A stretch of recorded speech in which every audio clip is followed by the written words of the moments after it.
Alright, what we have here is another Goodwill special. It is a Dell Optiplex 745. Has a Core 2 Duo E6600. Decent chip for its time. Still more than plenty for most things you do today.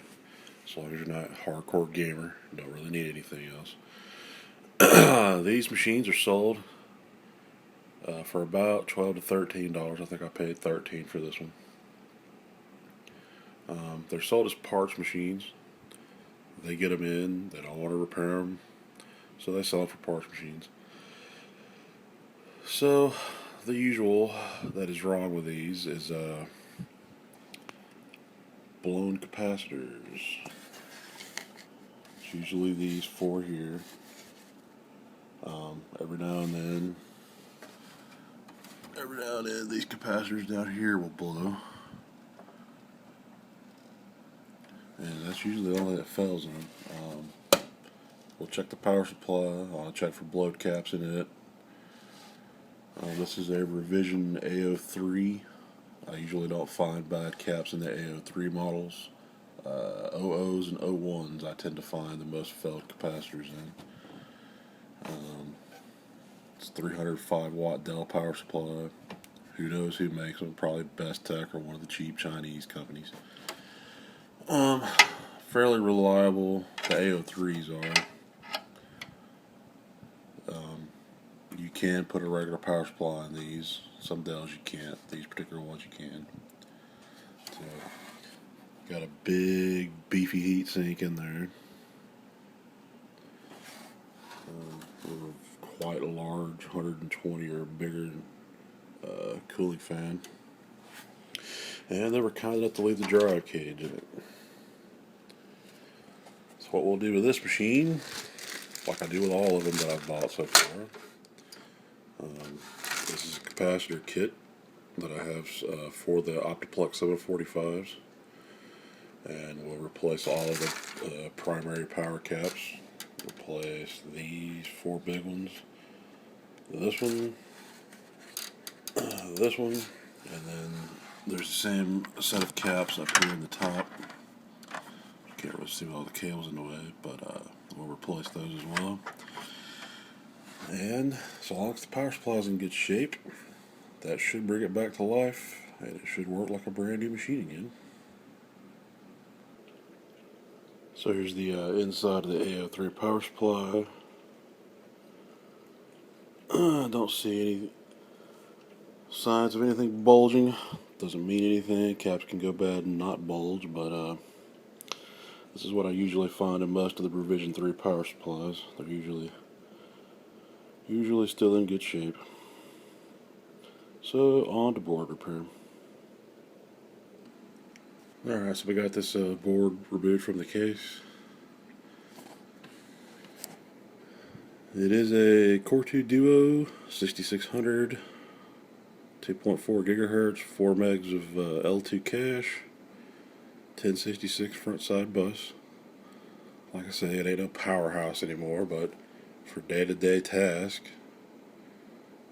still plenty powerful enough.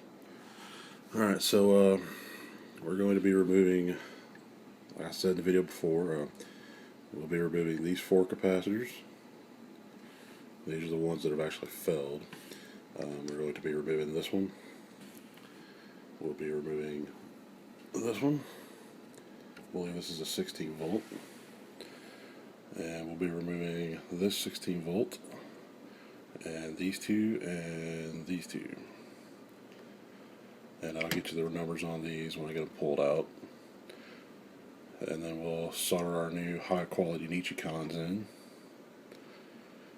Put it all back together and throw a little RAM in it and see if it boots. Oh, things you'll need, of course, for this job. Soldering iron. I have a 40 watt here. Just El Cheapo Radio Shack. Best to use on these boards, desoldering wick to get the solder out around from the old capacitors. Solder suckers, Yeah, they sort of work okay on these boards, but not really because of the coating they put on the back of them. If you have an 808, one of those badass desoldering guns, those are to work just fine for it. You'll also need some, I use 6040 rosin core here, pretty thin.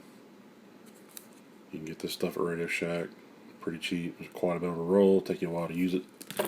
And another thing you want, which makes desoldering a whole lot easier, and soldering, is some flux. Make sure that when you use this stuff that you clean it back off the board when you're done. Otherwise it will sit there and corrode the board. So, alright, now we're going to get started. Alright, so we got our capacitors removed. Got all these up here removed. So let's see, these were Rubicons. They're 6.3 volt, 1800 microfarad. There's two of these. They are, what are they? I believe these were also Rubies. 16 volt at 6800 microfarad. And then the ones that we truly know failed. These are Joe Blow's brand, it looks like. KZJs, I'm not sure exactly whose brand that is, but 6.3 volt, 2200 microfarad. These are the ones that tend to blow most frequently. But usually when I do these boards, sometimes I'll just replace these, but a lot of times I like to do a complete kit. That way I know it's good and reliable. Alright, so now we'll go ahead and install our new Nichicon caps. And then we'll see if it works. Alright, got all our new power caps installed. Got all of these, those, this one, and then these four. Now we'll put it back together and see if it works or if it smokes. Alright, we got it back together. Threw a stick of RAM in it just to see if it's going to boot and run. All the caps are good. We have our orange standby light, so we got power to the board. That's good. Let's see if she'll boot or blow up. Got green across the board. Oh, we now have a Dell logo. Yeah, it's pissy because there's no hard drive attached to it. Let it run mem test just to see. Both CPU cores are active. Core 2, 6600, 2.4 gigahertz.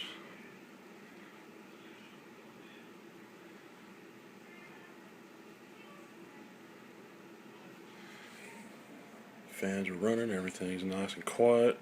Heatsink's even cool to the touch. Northbridge gets pretty warm on these systems. See, your arm dryer sure was making a bunch of noise a minute ago. Well, that might explain it. What the hell is this?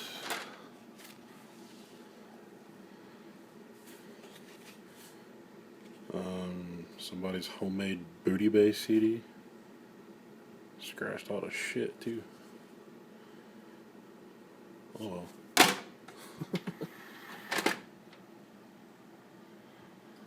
Well, I'm gonna let it sit here and run memory loops for a while. I'm suspect these memory modules are bad anyway because they're old, but at least we know we have a successful repair with the new caps. This board will probably last for several more years until something dies in it. So, there was our price in total. I believe they even stated that it had bulging caps, their tech guy up there, but of course, like I said, they don't fix them, they just sell them as parts machines. So, these are easy fixes. This is about the 10th or the 11th one of these I've prepared. So, well, here we go. Another one saved from the boneyards.